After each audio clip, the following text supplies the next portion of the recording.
Good morning, students. Myself Pramod Sharma, continuing your English online classes.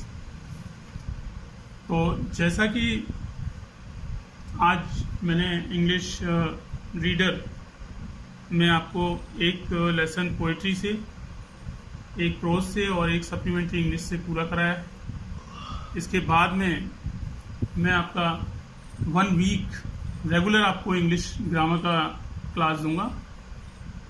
तो सबसे जो important आपका इंग्लिश में चैप्टर है वो है ट्रांसलेशन आपका जो है। तो यहाँ आपका इंग्लिश ग्रामर में चैप्टर नंबर 14 क्योंकि ट्रांसलेशन का है तो इसे मैं आज कंटिन्यू कर रहा हूँ।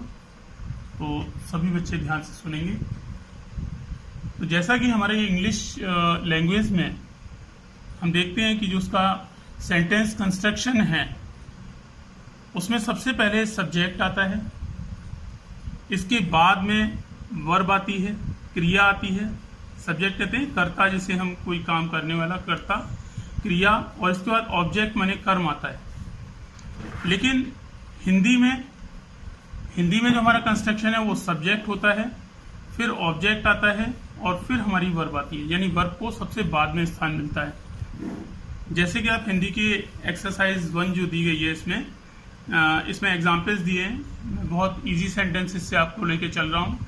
आपने पिछली क्लासों में भी इस तरह के वाक्यों को पढ़ा होगा और यहाँ भी हम बिल्कुल एक तरह से आप उसे रिवीजन मान लें। हम बिल्कुल इजी से आपको हार्ड की ओर ले चलेंगे। तो सबसे पहले इन सेंटेंसेस को समझना बहुत ज़रूरी है। जैसे आपका पहला सेंटेंस है, वह एक किसान है। तो यहाँ पे हिंदी में आपका जो कंस्ट्रक्शन है वह यहाँ पर सब्जेक्ट हो गया, एक किसान इसका ऑब्जेक्ट हो गया और यहाँ जो है आया हुआ है ये वर्ब हो गया।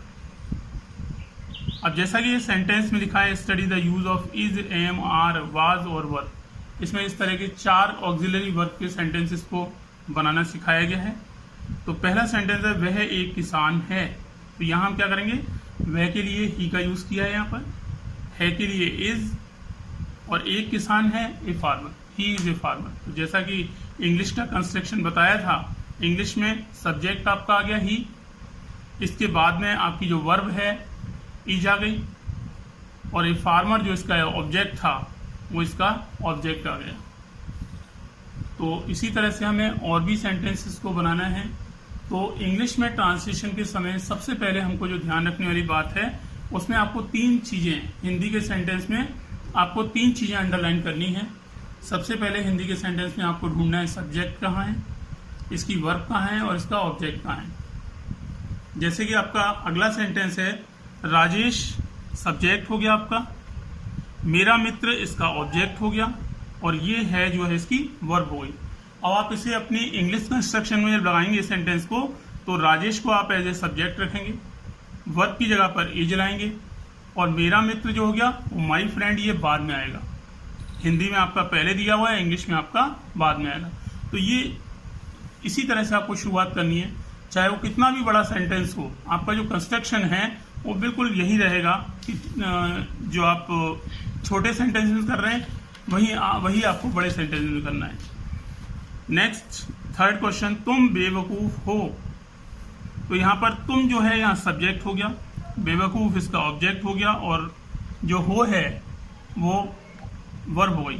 तो यहाँ पर यू और वर्ब क्या है, इसमें वो को हम कहेंगे अंग्रेजी में यू आर फूल या फुलिश, दोनों का सेम मीनिंग है। यू आर फुलिश लिख दें या you are fool, both are the same meaning.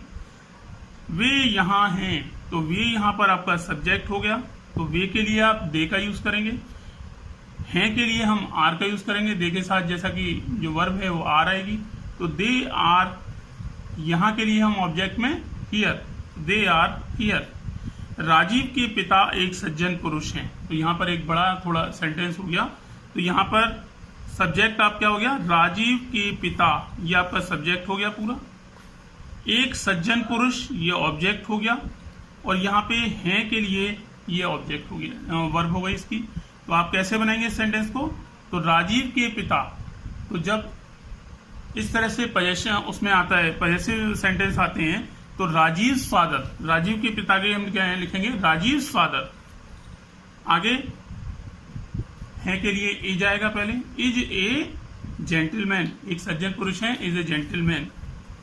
अनुपम बीमार था, तो यहाँ पर सब्जेक्ट आपका अनुपम हो गया, बीमार ऑब्जेक्ट हो गया और था इसकी वर्ब हो गई। तो सबसे पहले हम अनुपम था के लिए वर्ब लाएंगे। अनुपम वाज, बीमार के लिए हम सिक का यूज करेंगे। तो अनुपम वाज इल या sick, both have the same meaning. तुम वहां नहीं थे, तो you were not there, you were not there. वह खुश था, ही वॉज हैप्पी। वे अमीर थे, they were rich. Premchand Bharat के सुप्रसिद्ध लेखक थे। तो इस बड़े सेंटेंस में आपको कैसे जाना है, सबसे पहले आपको सब्जेक्ट लाना है, प्रेमचंद हो गया। भारत के सुप्रसिद्ध लेखक, ये इसका ऑब्जेक्ट हो गया और ये वर्ब जो है इसमें थे हो गई। तो सबसे पहले आप क्या करेंगे, प्रेमचंद के लिए Premchand as a subject use करेंगे, प्रेमचंद। थे के लिए यूज करेंगे वाज, और बाकी भारत के सुप्रसिद्ध लेखक इसको बाद में यूज करेंगे, was famous writer of India. तो आगे के ट्रांसलेशन में जो आपको एक्सरसाइज में दिए हुए हैं ये आपको खुद बनाने हैं। कल मैं इन सेंटेंसेस को आपको बनाकर दिखाऊंगा, आप मैच करना कि आपने कहाँ गलती की है। जो इसके हार्ड वर्ड्स हैं वो आपको नीचे दिए हुए हैं, इसका हम ट्रांसलेशन में क्या लिखेंगे इनको। तो ये एक्सरसाइज आज आपको पूरी करनी है रफ पे, और इसको मैं फेयर कराऊंगा आपको कल। तो यही आज का आपका होमवर्क है, आपको इतना ही आज शुरुआत करनी है। So that's all today, have a nice day.